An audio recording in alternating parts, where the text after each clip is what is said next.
Oh my days, it is scorchio. 30 something odd degrees, getting hot, really hot today. We're not used to it over here in the UK. We get the odd sort of little patch of heat wave, but yeah, got some van locks to do this morning on a Transit Custom.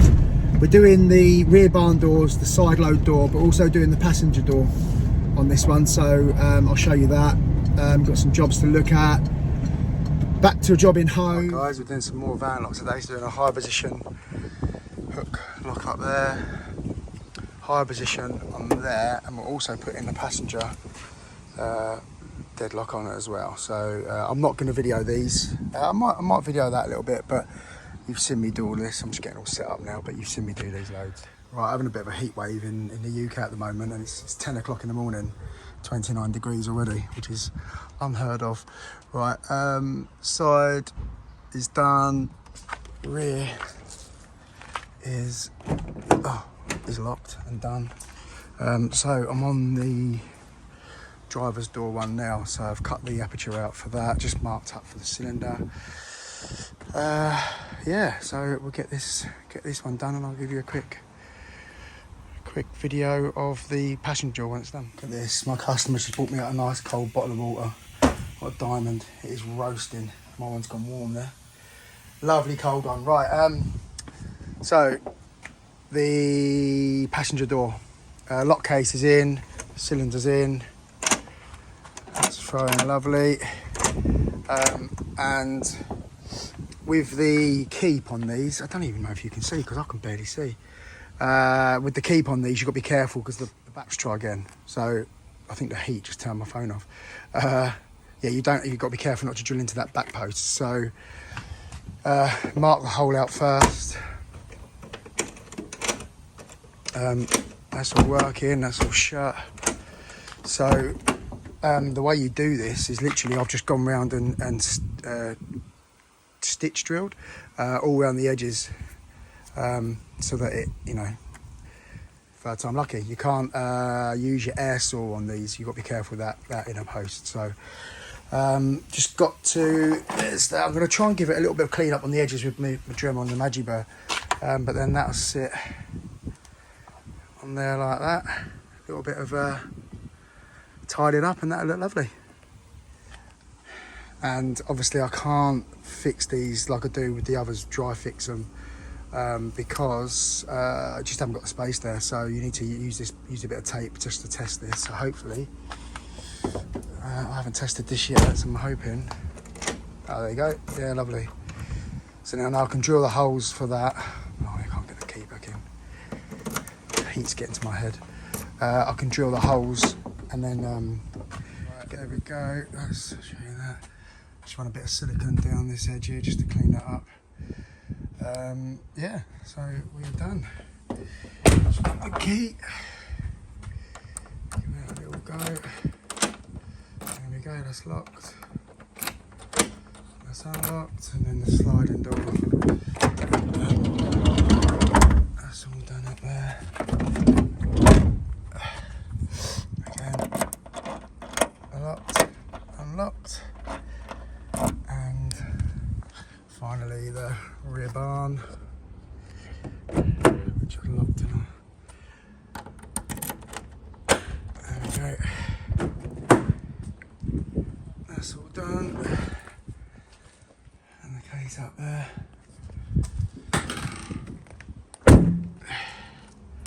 And done, there you go. Right, you might recognise this door. This is a new Yale British Standard night latch that I fitted for one of my subscribers, Paul. And I've popped back because it was causing a bit of a problem opening from the outside. And we've worked out it was just too tight. There's a draft excluder there, and when you push against the door, like the key actually locks up, and they're having a little bit of a problem sort of opening it, but now it's just got that little bit of play there. Solve the problem. So I just obviously moved the keep a little bit that way. But also what we're going to do while we're here is This is the old original night latch that we took off. And if you see the back of the handle there is solid. It's nice and smooth, feels nice. On the newer ones, it's kind of hollow. All in there, it's just hollow, and actually you've got like a ridge going all the way around the edge, and it's just not very comfortable. So what we're going to do, we're going to take the night latch back off and just fill that with some clear silicone and smooth it off, and hopefully when that cures, it'll make it just a little bit nicer to actually, a little bit nicer to use. So there you go, that's what I mean. You can see it's just cost cutting in it. In the old one, that's solid. The whole of that is just filled up. But yeah, a bit of cost cutting, and it's just not as nice to use. So fill out some silicone. All right, there we go. That's that all filled up with silicone. So hopefully when that's dry, that will be a bit more comfortable to use. All right, just done a job, and I've got to replace this. I've just replaced the cylinder up there. Guys just moved in, but this doors are very thin. Let me just grab my tapes out of that. It looks like it's, what was it in total? 35mm. Yeah. Barely even 35mm. So obviously I can put a, oh there it is there, the 5 lever British standard, but the face plates alone are 30mm, so this is going to be a little bit of a struggle. So whoever fitted this last lock, done it right where the mortars and tenon should be. This is a solid wood door. You can just make out the tenon coming through there, but there would have been another one here. It's just been completely chopped out because it's a solid door. Not much I can do about it. All right, so the lock is in, and now I'll do the keep. So again, gonna be a challenge. Put that bad boy in there. All right, just managed to keep this bit on. This bit here is filler, and it's actually peeled away, but somehow managed to keep most of it on. So I'm just going to stick that back with a little bit of decorator's cork, and that hole there obviously was already there, so I'll fill in there, and then we're done. All right, there we go. A little bit of a tricky one to make look good, this one, just because of the door. And there's the keep. Yeah.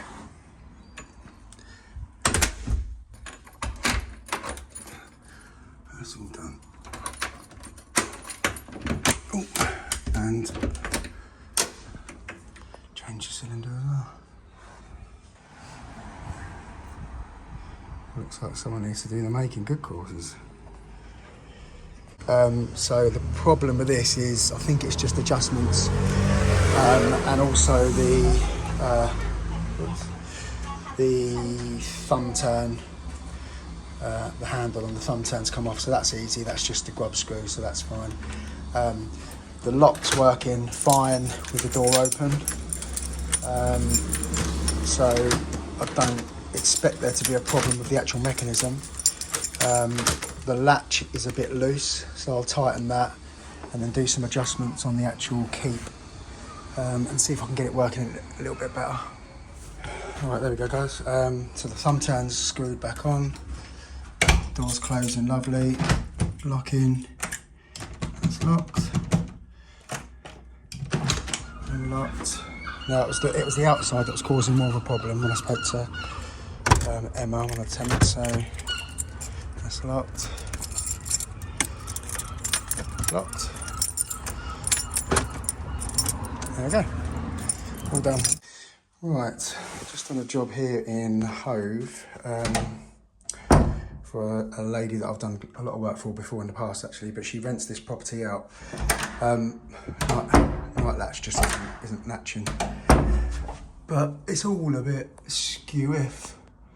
So I'm going to try and straighten the night latch up. That needs lifting, and then or dropping this side down, whatever, and then obviously realigning the keep and get it working for me. There you go. That literally just needed lifting up there, refixing it was just loose. So now. There we go, that's all working, so. Beaut. What I've had to do, I had to take this keep off, and grind away some of the actual frame to get the whole of that keep closer that way. The reason being, I think there's a bit of a bow in the door. You can't really see it, but there looks to me like there's a bit of a bow going that way in the door.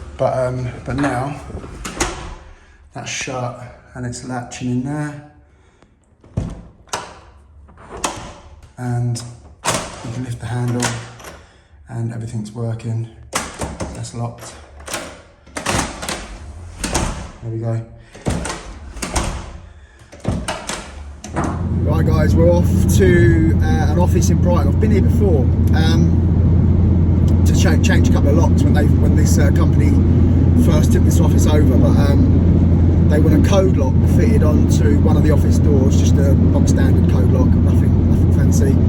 And they've also got 2 code locks down in the basement apparently that they tried changing the codes to last week, and now they're not working.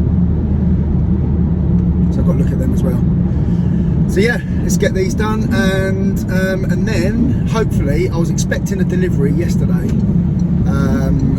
for an electronic strike plate and a night latch for a job down in Worthing, and also for a door closer for another job down in Worthing, and I had it booked in for this morning, and the delivery people let me down. DPD, normally pretty good, let me down, man.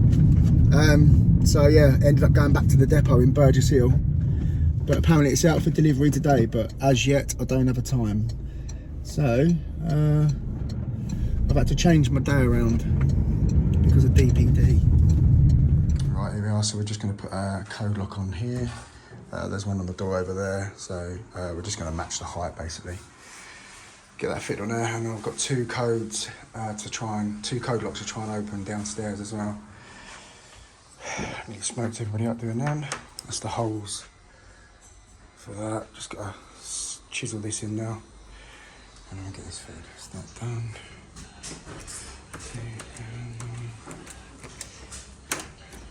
Oh, black down there as well.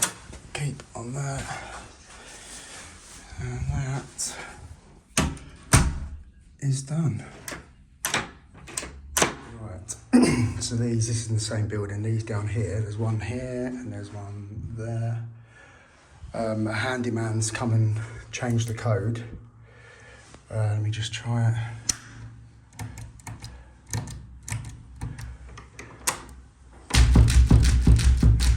I think he's put the spindle through. Give it a go. Don't look good. Right, this one's open. Sort of the spindle up that. This one's done as well.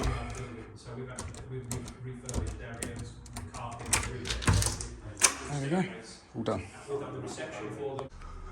Right, what I'm doing here, getting rid of this really old, broken door closer, and we're putting on a nice new one. Done. There's a little bit of touching up because the position of the new one is different. Obviously you're set by what they give you on the templates. So there's just a little bit of making good. Unfortunately, it covered everything this side, but not that side. So, but yeah, it's all working. It's working nice actually. So, I'll show you. That's latching really quiet. How are you doing, guys? Well, I'm on my way to do a sash lock. I've been dealing with a decorator on a job. He's going to be decorating the job, but the customer wants the lock changed on a back door before they start decorating. So I'm going to go and do that. I've got to fit a new handle as well. They've asked me to look at, well, he's asked me to look at a couple of balcony bits of timber that are attached to the balcony as well while I'm there. So yeah, I'm going to go and get that done. So I'll see you there. Right, what we've got here, guys, we're going to replace this rather shot to bits 2.5 inch sash lock. Put that in, loose the handles, squeeze the traffic, and then they've asked me to look at these planks. There's one come off from there, got to try and fix that to that. A couple here that are loose, try and fix them. Now they've also asked if I can give the door a bit of a plane up because it's catching somewhere. I mean, other than the lock, but it's catching somewhere. But look at this. I mean, that's close to being 8mm chamfer on there already. Crazy, man. That's ridiculous. Right, so I've planed up a little bit on this side of the door, just so that stops. It was just catching on this side on the frame, so I've done that. But my problem I've got now is where they've taken so much of an angle off of there, like I've just showed you with my square. Look how close it is to the glass. Just gonna touch and go. Right, made the mortise bigger and wider to take the new lock. There's only a 3-lever lock in there, that one there, so we're putting a 5-lever British standard, so obviously it's a bit wider with the hard plate, so that now fits in there. But as you can see, it's not going all the way back because I've now got to try and chop some out of the back of that without catching the glass. Wish me luck. Right, I'm not sure you can see that, but that strip there, that white strip, is the putty for the glass. So I managed to do it without breaking the glass. Hooray. So yeah, that's as far back as I can possibly go. Now when I try the lock in, it's going all the way over to there. So hopefully I can just chop this in a little bit and get this faceplate sort of sunk into the door a little bit. I'm not going to be able to fully chop it in because I've just not got the depth there, but at least if I can get some of it in.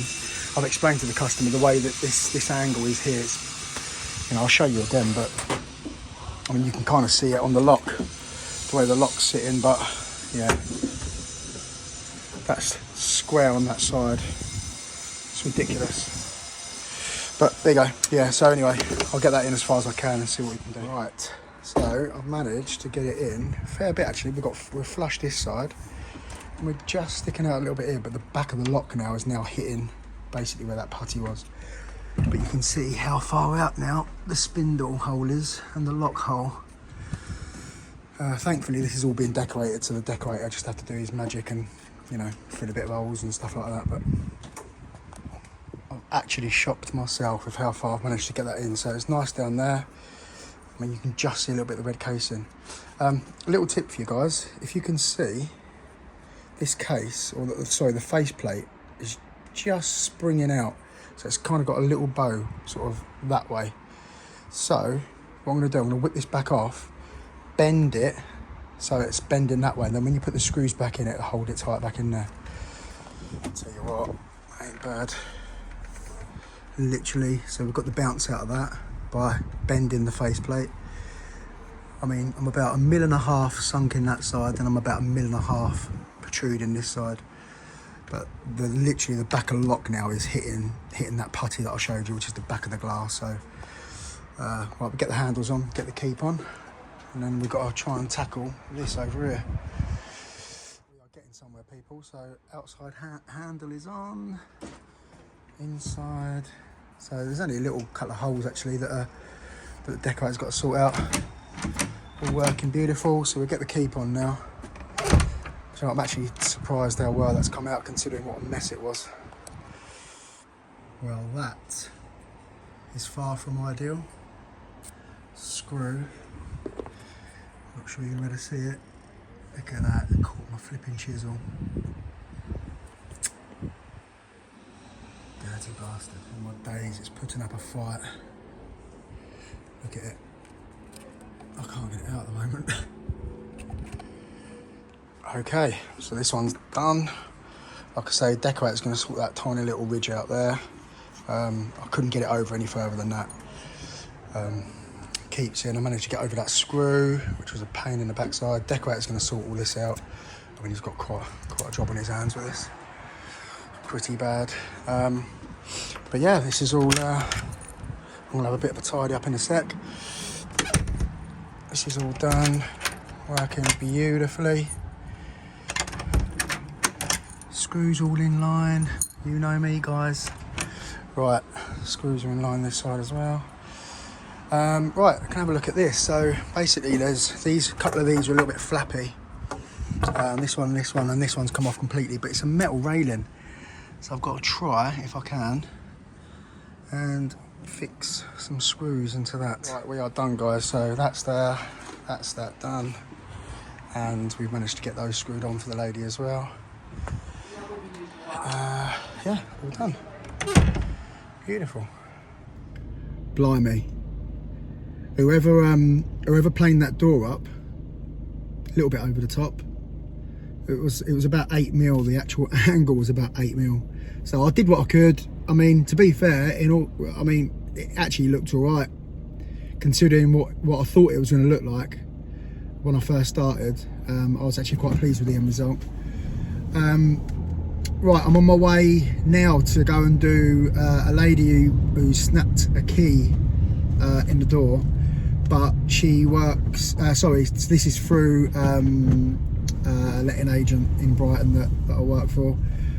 So let's go and see what we're doing there. Yeah, so this, the reason why the key snapped, I'll just quickly show you, is the key's still in there, but the snib on the inside has dropped. I'm just trying to show you on here, it's moved a little bit.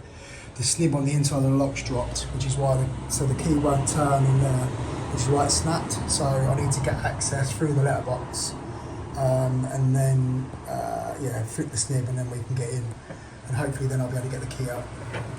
Right, what's happened here? So the key got snapped because the snib had dropped, which is fairly common with these types of locks, meaning that obviously this becomes stiff, and obviously that's why when the lady tried to get in, it's just snapped the key. Obviously she didn't realise what was going on with the snib, so I've had to come in with my letterbox tool and camera, go through the letterbox, lift up the snib because it dropped that way, so lift up the snib, and then we was able to get in. You can actually sometimes use the broken key, which is what we did to get in. I've just taken all the lock back off because this was loose as well. So I've taken all the lock off, and to actually get the key out, it's quite tight in there. So I've had to take the key out from the back to front. But it's all refitted, it's all tight, it's all done, and that's it, all complete. Cheers, Am.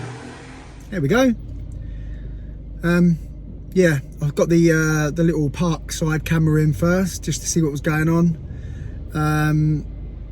I actually tried to, it wasn't until I tried to use the broken key to get in, because I thought at least if she can get in. She said she had a cat in there, so I thought if she can get in, I can try and use the broken key, get in, and then I can sort out after that. But the snib had dropped, so yeah, we got her in with the letterbox tool anyway.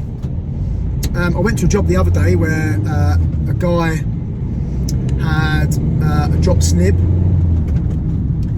and he called a 49er. Obviously he didn't know anything about the 49ers or 39ers. Called a 49er, and they drilled it straight away, because that's what they do, even though he had a letterbox. Unbelievable. Charged him 200 quid as well. And that was without replacing the lock, because he had a sash lock as well. He was able to lock that. He told them they wanted another I think it was another 200 quid to fit a new cylinder or new night latch.